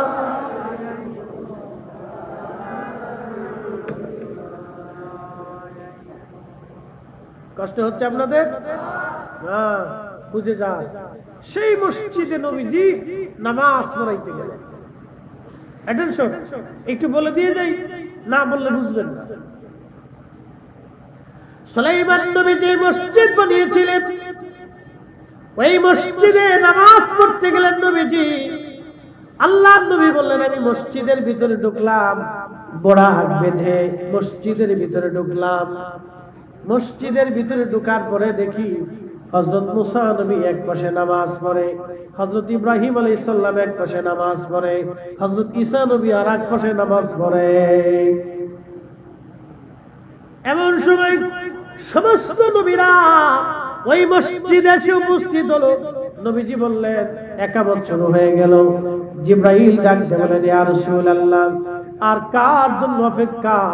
নবী গো, আপনি নামাজের ইমামতির মুসল্লায় যান। আজকে আপনি ইমাম হবেন, সব লোকেরা আজ আপনার মুসল্লি হবে, সব নবীরা আজ আপনার মুসল্লি। আপনি নবী আজ সব নবীর ইমাম, ইমামুল মুরসালিন। তখন আমার নবী 2 রাকাত নামাজ পড়াইলেন। কয় রাকাত? জোরে বলেন, কয় রাকাত?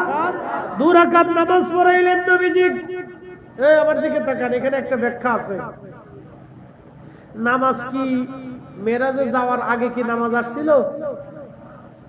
কথা কন না, না বুঝেন না? মেরাজ থেকে নবীজি নামাজ নিয়ে এসেছিলেন প্রথমে 50 ওয়াক্ত। তারপরে মুসা আলাইহিস সালাম 6ষ্ঠ আসমান থেকে, ইয়া রাসূলুল্লাহ, এটা পড়বে না আপনার উম্মত, আমার উম্মতের হিসাব অনুযায়ী এরা পড়তো না, কমায় নিয়ে আসেন। 5 ওয়াক্ত কমাইছে, আবার গেছে, আবার 5 কমাইছে, আবার গেছে, আবার 5 কমাইছে, আবার গেছে, আবার 5 কমাইছে, আবার গেছে, আবার 5 কমাইছে। কে আল্লাহ একবারে 50 ওয়াক্ততে 45 ওয়াক্ত একবারে কমাই দিতে পারতেন না? বারবার খালি কমায়, বারবার আসে, বারবার যায়, বারবার আসে। এর অর্থ হলো আল্লাহ তার বন্ধুর সাথে বারবার দেখা করতে চায়, নবীও আল্লাহর সাথে বারবার দেখা করতে চায়। বারবার দেখা, বারবার দেখা। একসাথে বলবেন না মারহাবা?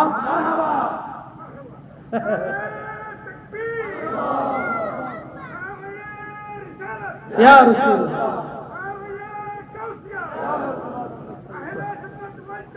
জিন্দাবাদ, মাশাআল্লাহ। খুব মনোযোগ।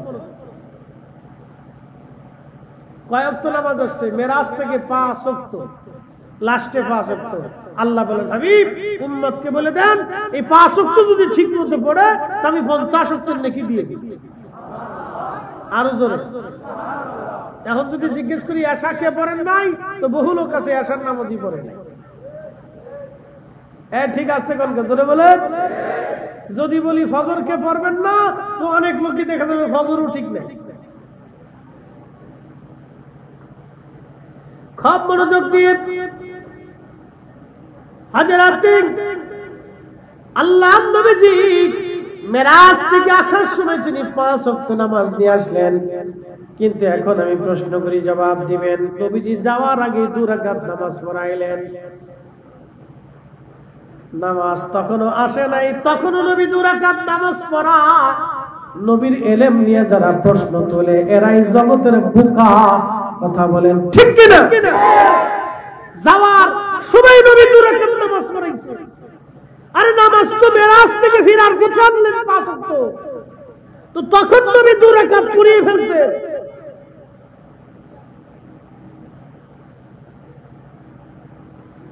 আল্লাহ রাসূলের হাকিকি বিদ্যা বড় মহান ছিল। এইগুলি নিয়ে প্রশ্ন তোলা, ব্যাখ্যা বিশ্লেষণ দেওয়া, দলিল আদিল্লা দিয়ে বহস করা অনেক বড় বোকামি। নবীজি নামাজ পড়াইলেন, সব নবীদের সাথে মুসাফা হলো, মুআনাকা হলো, কথা বিনিময় হলো। আল্লাহ নবী মসজিদ থেকে বের হয়ে বরাক গেছে আরবে। পিছন দিক থেকে একটা পাথর আমার নবীর সালাম দিল, আসসালাতু আসসালামু আলাইকা ইয়া রাসূলুল্লাহ। নবী বলেন, পাথর সালাম দাও কেন? পাথর ডাক দে বলেন, ইয়া রাসূলুল্লাহি সালাম এই জন্য দেই, আপনি নবীর অপেক্ষায় আমি পাথর এখানে দাঁড়িয়ে আছি, আপনি আসবেন, আজ রাতে আপনার মেরাজ হবে। হুজুর আমার মনের আশা আপনার পবিত্র কদম মোবারক আমার গায়ে লাগাইয়া আপনি বোরাকের পিঠে সওয়ার হবেন। ইয়া রাসূলুল্লাহ আপনার কদমের ধুলি বালির আশায় আমি পাথর দাঁড়ায় আছি। আল্লাহ নবী পাথরে কদম রাখলেন। আল্লাহ ডাক দিয়ে বলে, পাথর মোমের মতো নরম হও, পাথর রে তুমি একেবারে নরম হয়ে যাও। পাথর এতটাই নরম হয়ে গেল, আল্লাহ নবীর কদম মোবারকের ছাপ ওই পাথরে লেগে গেল। আজও ওই পাথর বাইতুল আকসাতে এখনো বিদ্যমান আছে। ওই পাথর এখনো বাইতুল আকসা আছে। ওই পাথর থেকে এখনো নবীজির কদম মোবারকের সুঘ্রাণ আসতে থাকে। আপনি কি করে বিজ্ঞানের ব্যাখ্যা দিবেন সেটা? তাহলে যারা বলে রাসূল আমাদের মতো, বুঝা গেল তারা তাদের দাবিতে অনেক বড় মিথ্যাবাদী। কি কথা কন ঠিক কিনা?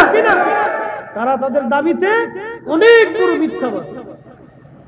এখন কেউ মানুষ না মানুষ, ওতে আমাদের কিছু যায় আসে বলা যাবে কি মারহাবা। মক্কায় এসে নবীজি বলতেছিলেন, আমি মেরাজ করছি, আসমানে গেছি, জান্নাত দেখেছি, জাহান্নাম দেখেছি। সপ্তম আসমান পাড়ি দিয়ে এই দৃশ্য দেখে আমি বাইতুল্লাহ থেকে বাইতুল আকসায় সব নবীদের ইমামতিতে নামাজ পড়াইয়া আমি আল্লাহর আসমানে গিয়েছি। কাফেররা চুল চুলকাইতেছিল, দাড়ি টানতেছিল, আর বলে কি করে সম্ভব? ভাবতাম মুহাম্মদ এতদিন জ্ঞানী মানুষ, এখন বুঝতে পারলাম মুহাম্মদ ইবনে আব্দুল্লাহ পাগল হইয়া গেছে। অনেক সাহাবীরা চিন্তিত হয়ে গেছে, এটা কি করে হয়? তখনও সাহাবীরা চুপচাপ, কথা বলতেছে না। অনেকেই চিন্তিত হয়ে গেল, এটা কেমন কথা? আবু জাহেল হেঁটে হেঁটে যাইয়া হযরত আবু বকরের কাছে বলতেছে, আবু বকর তুমি তো খালি আমার ভাতিজার কথাগুলি চোখ মুখ বুঝে মেনে নাও, তুমি জানো আমার ভাতিজা কি বলতেছে? না তো, বলতেছে সে নাকি বাইতুল্লাহ থেকে রওনা দিয়ে বাইতুল আকসা হয়ে একবারে সপ্তম আসমান পাড়ি দিয়ে সিদরাতুল মুনতাহা হয়ে আসমান জমিন জান্নাত জাহান্নাম দেখে আশিমুল্লাহ ঘুরে আল্লাহর সাথে সাক্ষাৎ করে সে নাকি এই আবার ফিরে আসছে। তখনও নাকি তোর ওজুর পানি গড়াইতেছিল, বিছানা গরম ছিল। আবু বকর যে তোমার সাথী পাগল হয়ে গেছে তুমি তো জানো না। আবু বকর সিদ্দিক বলেন, আবু জাহেল আমার রাসূল কি ঠিক এটা কথা বলেছে? বলে হ্যাঁ এই কথাই বলেছে। হযরত আবু বকর দৌড়ে এসে বলেন, ইয়া রাসূলুল্লাহ, গত রাতে বলে আপনার মেরাজ হয়েছে, সপ্তম আসমান পাড়ি দিয়ে বাইতুল আকসা হয়ে সিদরাতুল মুনতাহা হয়ে উফুকিল আলা, কত দূর। নবী বলতেছেন, আমার উম্মত, আমাকে আল্লাহ নিতে নিতে নিতে নিতে নিতে নিতে এত ঊর্ধ্বে উপরে আল্লাহ নিয়ে গেলেন, বিমা লা ইয়ালামুহু ইল্লাল্লাহ, এর সীমানা আল্লাহ ছাড়া আর কেউ জানে না। সহিহ বুখারীর হাদিস। আল্লাহর নবী বলতেছেন, এর সীমানা কত দূরে কত উপরে আল্লাহ নিলেন, এর সীমানা আল্লাহ ছাড়া কেউ জানে না। তার মানে ওইখানে আল্লাহ তার রাসূল ছাড়া আর কেউ ছিলই না। একসাথে জোরে বলা যাবে আল্লাহু আকবার। শুনে যান, আবু বকর সিদ্দিক বলতেছে, হুজুর আপনার বলে মেরাজ হয়ে গেছে? নবী বললেন, হ্যাঁ আবু বকর, কালকে মেরাজ হয়েছে। আবু বকর বললেন, সাদাকতা ইয়া রাসূলুল্লাহ, আপনি ঠিক বলেছেন, জীবনেও আপনি মিথ্যা কথা বলেন নাই, আপনার মেরাজ ওয়াকফতে আমি বিশ্বাস করে নিলাম। আল্লাহর নবী ডাক দিলেন, আবু বকর, তোমাকেও লাকব দিয়ে দিলাম, তুমিও সিদ্দিক, তুমিও সত্যবাদী। একসাথে জোরে বলা যাবে মারহাবা। বলেন এই খেদমতের তুলনা হয়? হ্যাঁ, যখন সবাই মক্কাবাসী বিরুদ্ধে চলে গেল, অনেক সাহাবীরা পর্যন্ত চুপচাপ হয়ে গেল, তখন আবু বকর সিদ্দিক রাদিয়াল্লাহু আনহু সত্যের উপরে দায়িম থেকে, কায়েম থেকে, স্ট্রং থেকে তিনি এক বাক্যে বলেন, আপনি ঠিক বলেছেন। একসাথে বলবেন আল্লাহু আকবার। না হয় নাই, আওয়াজ অনুযায়ী হয় না, জোরে বলেন, আরো জোরে বলেন, আপনি ঠিক বলেছেন। এই যে ইয়াকিনের উপরে আল্লাহ রাসূলের প্রতি স্বীকারোক্তি, আপনি ঠিক বলেছেন ইয়া রাসূলুল্লাহ, জীবনেও মিথ্যা বলেন নাই। সুবহানাল্লাহ, জীবনেও মিথ্যা বলেন নাই, আপনি ঠিক বলেছেন। আল্লাহ রাসূল বলতেছে, আবু বকর, তোমার জন্য একটা সুসংবাদ, সার্টিফিকেট দিয়ে দিলাম, তুমিও ঠিক বলছো, তুমিও সিদ্দিক, তুমিও সত্যবাদী। অতএব তার অবদানকে ছোট করে দেখার কোনো সুযোগ নেই। ইসলামে রাসূলের প্রতি তার যে খেদমত ছিল, এটা অপরিসীম, অপরিসীম খেদমত আবু বকর সিদ্দিক রাদিয়াল্লাহু আনহু। এই খেদমতের কোনো তুলনা নাই। এই জন্য তিনি উম্মতের শ্রেষ্ঠ ব্যক্তি, তিনি উম্মতের শ্রেষ্ঠ ব্যক্তি। আল্লাহ রাসূলের পরেই তার মর্যাদা। একসাথে বলা যাবে না মারহাবা? এই উম্মতের শ্রেষ্ঠ ব্যক্তি, আল্লাহ তাকে শ্রেষ্ঠত্ব দিয়েছেন। প্রিয় মুসলমান, এইভাবে আবু বকর রাদিয়াল্লাহু আনহু সারা জীবন আমার রাসূলের খেদমত করে গেলেন। শেষ জীবনের শেষ একটা অংশ আপনাদের সামনে আজ তুলে ধরে দোয়ার দিকে চলে যাব। তাহাজ্জুদের সময় ঘনিয়ে গেছে। আজ তাহাজ্জুদের সময় আপনাদেরকে নিয়ে আজ দোয়া হবে। আল্লাহর নবী সিদ্দিক আকবর আবু বকর রাদিয়াল্লাহু আনহুর ভিতরে এমন একটা সুসম্পর্ক ছিল। সাহাবীদের সঙ্গে তার সুসম্পর্ক ছিল, আহলে বাইত রাসূলের সঙ্গে তার সুসম্পর্ক ছিল। হযরত আবু বকর রাদিয়াল্লাহু আনহু জীবনের শেষ সময় ঘনিয়ে আসছে। জীবনের শেষ সময় ঘনিয়ে গেছে। আবু বকর ইন্তেকাল করবে, এমন সময় হযরত আলী রাদিয়াল্লাহু আনহুকে ডেকে নিয়ে আসলেন। ডেকে এনে বলতেছে, আলী রে, তুমি আমার ইন্তেকালের পরে তুমি আমারে দাফন করবা, আমার ইন্তেকালের পরে তুমি আমারে গোসল দেওয়াইবা, কাফন পরাইয়া তুমি আমারে রাসূল কারীমের রওজা মুবারকের দূরে রাখবা। আল্লাহর নবীর রওজা মুবারকের পাশে যে তুমি সালাম দিবা, প্রথমবার যদি সালামের জবাব না আসে তাহলে দ্বিতীয়বার আবার সালাম দিবা। যদি জবাব না আসে তৃতীয়বার আবার সালাম দিবা। যদি জবাব না আসে আমি আবু বকরকে জান্নাতুল বাকিতে নিয়ে যাবা। সাবধান, আমার রাসূলের কাছে আমারে কবর দিবা না।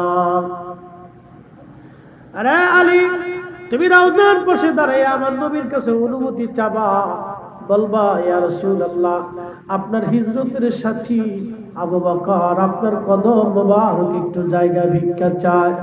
যদি আমার রাসূলের রওজা থেকে অনুমতি আসে তাহলে আল্লাহর হাবিবের রওজা মোবারকের পাশে আমারে রাখবা। আর যদি অনুমতি না আসে, জামিউল মুজিজাতের মধ্যে লেখা হচ্ছে, যদি অনুমতি না আসে রে আবু বকর, আলী, তাহলে আমারে জান্নাতুল বাকিতে নিয়ে যাবা। বুঝবা নবীর ইন্তেকালের পরে আমি হয়তো কোনো ভুল করে ফেলছি, দরবারে রিসালাতে কোনো বেয়াদবি আমার হয়ে গেছে। কত বড় আশিক রাসূল, কত বড় খেদমত ছিল হযরত আবু বকরের। হযরত আলী ডাক দিয়ে বলতেছে, আবু বকর, মদিনাতে এত মানুষ থাকতে আপনি কেন আমাকে গোসল দিতে বলেন, কাফন পরাইতে বলেন?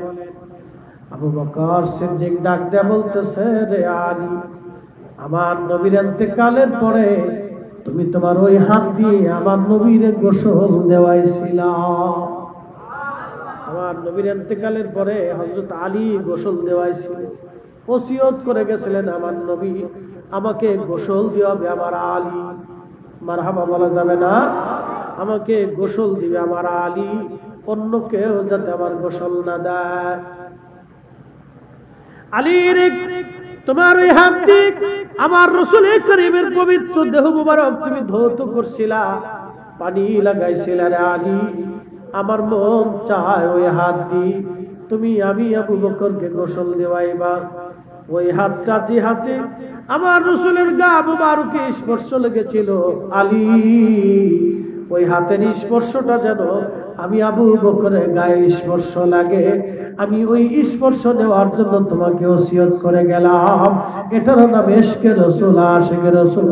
দলিল লাগে না, বিনা দলিলেই হয়। কথা বলেন ঠিক কিনা? ইশকে রাসূল, আশিকে রাসূল কাকে বলে দেয়? খেদমত, এত বড় খেদমত তার ছিল, হিসাব কষে শেষ করতে পারবে না। জীবনের শেষ সময় পর্যন্ত আল্লাহর হাবিবের বরকতের জন্য আলীকে ওসিয়ত করে যায়, তুমি হাত দিয়ে আমার গোসল দিওয়াইবা, যে হাত দিয়ে তুমি আমার রাসূলকে গোসল দিওয়াইবা।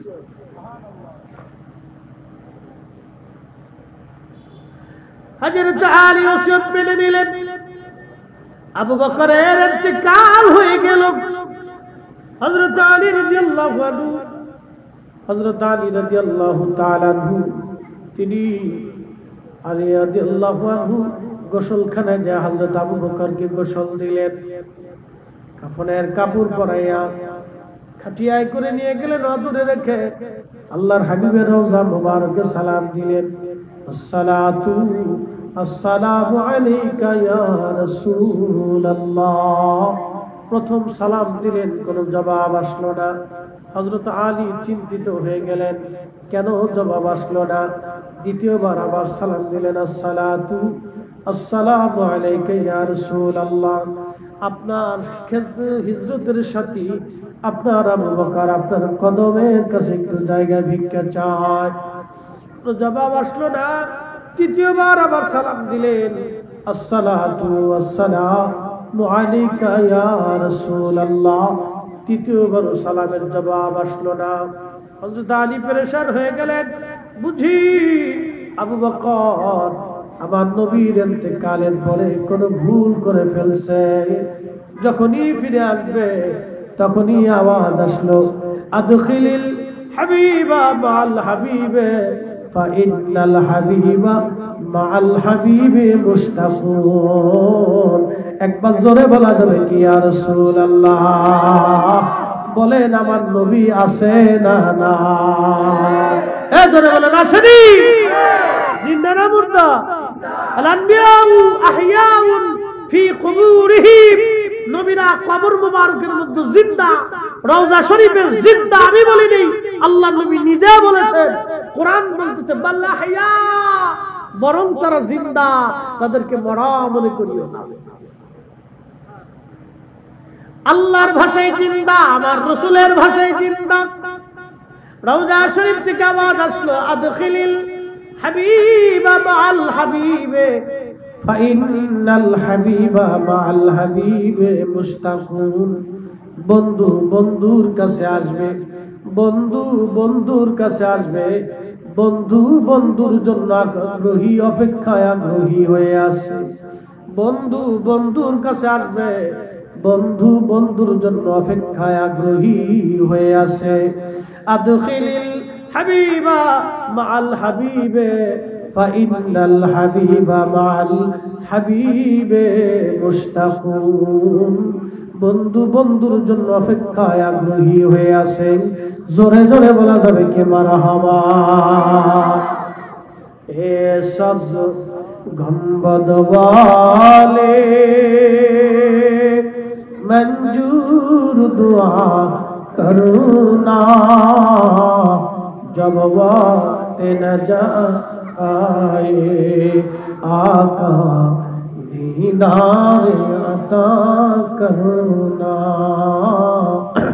दीदार अता करना।